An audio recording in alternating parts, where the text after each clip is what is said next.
Estamos de volta com Via Justiça. Em debate, o processo eleitoral brasileiro. Participam deste programa o desembargador José Nepomuceno Silva, do Tribunal de Justiça de Minas Gerais, e a advogada Adriana Belli, ex-juíza do TRE de Minas.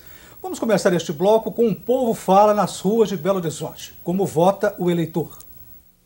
A empatia mesmo que eu tenho com o candidato. Pela proposta do candidato. Eu acompanhei o melhor candidato, sempre lembro do candidato que eu votei e só. Muitas vezes pelo partido. Nessa vez agora eu não vou analisar nada, eu vou votar no que já está. Pelos dois, pelo candidato em primeiro lugar, mas depois pelo partido, porque não adianta você escolher o candidato se ele não tiver num bom partido, que a gente sabe que não resolve, né? Eu analiso o plano de governo que ele está propondo para a população e pela honestidade dele, pelo passado, né, principalmente. Gostaria que a senhora e o senhor comentassem esse Povo Fala, começando por a senhora, doutora Adriana Belli. Olha, é surpreendente quando você vê o leigo trazer a questão do partido, né, num primeiro momento, como a forma de verificar inicialmente a quem deveria votar, mas eu me pergunto se efetivamente esse eleitor que traz o partido como fundamento maior de seu voto conhece as diretrizes programáticas desse partido, que geralmente são muito similares entre si. Será que de fato existe uma noção, uma compreensão perfeita e completa sobre essas normas programáticas em que deveriam imprimir o comportamento daquele político? Eu não sei se efetivamente o discurso aqui visto traz a compreensão que necessita para uma democracia eficaz. Desembargador, o senhor agora. A questão de educação política, nós não podemos colocá-la num patamar minimalista, isolado. Temos que ampliar esse conceito, porque senão nós temos que fechar tudo e começar a educação política do zero. Não tem jeito. Então, para e passo, tem que haver a evolução. Quando a pessoa fala em partido, ele não tem a extensão cultural do que seja um partido que nasce de quê? De pedaço. Partido é pedaço de quê? Da polis aristotélica, polis, cidade-estado grega.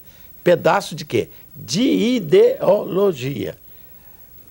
Toscamente, simploriamente, a pessoa tem noção de que é ideologia. Muito pouco. Com exceção a um dos partidos nacionais que nasce em 85 e nasce no sindical com uma noção de partido. E o que é o voto de legenda, se não é o voto de partido? É um voto de que, a grosso modo, é um voto de legenda, é um voto de consciência Então lá, ele digita lá 11 seguinte, ele está votando na ideia. Ele não está votando no Zé dos Anzóis, no Pedro das Couves. Está votando na ideia. Nós temos essa cultura, sim. Ela não está disseminada. Eu acho que o que precisa é o legislador, esse que vai ser eleito, reformular para cima, para melhor. Eu gostaria que só fizesse a réplica, sim, né? Eu acho que, no meu modo de ver, eu não concordo com o fato de que o eleitor tenha consciência da ideologia do partido que ele escolhe. De modo, a grosso modo, não, claro. Consciência não, mas ele tem, está vendo? Ele tem uma mini consciência, tanto é que a moça falou, voto no partido. Então ela tem algum conhecimento de alguma coisa. Não, acredito que sim, mas é interessante ver que, dentre vários que foram aqui colocados, uma menciona o partido, né? E menciona o partido como um partido grande, um partido bom. Ela não, em momento algum, essa eleitora mencionou um partido que tenha um ideário compatível com meus valores.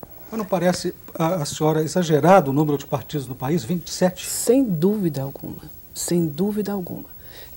Isso é um outro fator que eu entendo até grave, tem que ser alterado sim, mas, volto a dizer, precisamos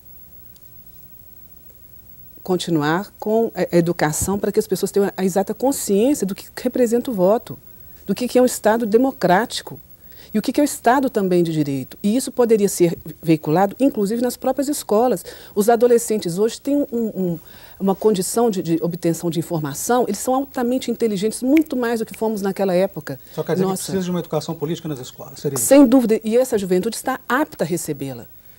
O reitor da Escola Superior de Geopolítica e Estratégia do Rio Grande do Sul, professor Fernando Sampaio, divulgou um estudo em 2002 apontando que existem 4 grandes blocos de eleitores no país. O bloco do Zé Ninguém, o bloco do candidato vitorioso, o bloco do segundo colocado e o bloco do voto pulverizado. E mostrou isso com os resultados das eleições presidenciais de 1994. Veja com números arredondados. Nas eleições presidenciais de 94, houve 31 milhões de votos brancos, nulos e abstenções. O candidato vitorioso, Fernando Henrique Cardoso, teve 34 milhões de votos. O segundo colocado, Luiz Inácio Lula da Silva, obteve 17 milhões de votos. Os outros 6 candidatos que concorreram ao cargo conquistaram juntos 11 milhões de votos. A conclusão do estudo, o volume dos eleitores que recusam o seu voto a qualquer proposta é quase igual aos votos do primeiro colocado, quase o dobro do segundo colocado. E o voto pulverizado é quase a soma do segundo colocado. Conclusão final, ganhar a eleição não significa possuir a maioria. E a opinião pública se mostra dividida. Desembargador, como o senhor vê esses números que foram colocados? Nós vamos, na origem, buscar a obrigatoriedade do voto ou não obrigatoriedade. Do sistema brasileiro, o voto é obrigatório. No sistema americano, o voto é facultativo. O senhor é a favor do voto obrigatório ou do voto facultativo? No sistema brasileiro, ainda sou a favor do voto obrigatório. Exatamente pelo sistema que está aí implantado. O dia que o voto for facultativo, eu temo pela minoria comandar enquanto não houver manipulação. Então, o voto facultativo, na nossa cultura política, ele não é bom. E aí está o nascedor.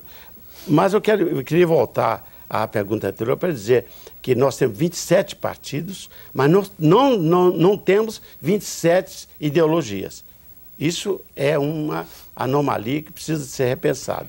Alguém aproxima do outro é 90%, e aí eu concordo com a doutora Adriana que os partidos não têm uma definição muito ortodoxa, mas pela reforma isso tem que ser obedecido. O que nós temos que considerar é esquerda e direita. Nós tivemos na nossa cultura passada o DN-PSD, do bipartidarismo. Tivemos no sistema da Revolução Arena e MDB. Quer dizer, conservador e não conservador. E depois abre e essa abertura está causando um mal. É preciso repensar isso aí. No próximo bloco, a senhora responde se é a favor ou não ao voto obrigatório. Sim. Vamos para mais um rápido intervalo e logo estamos de volta com o bloco final do programa.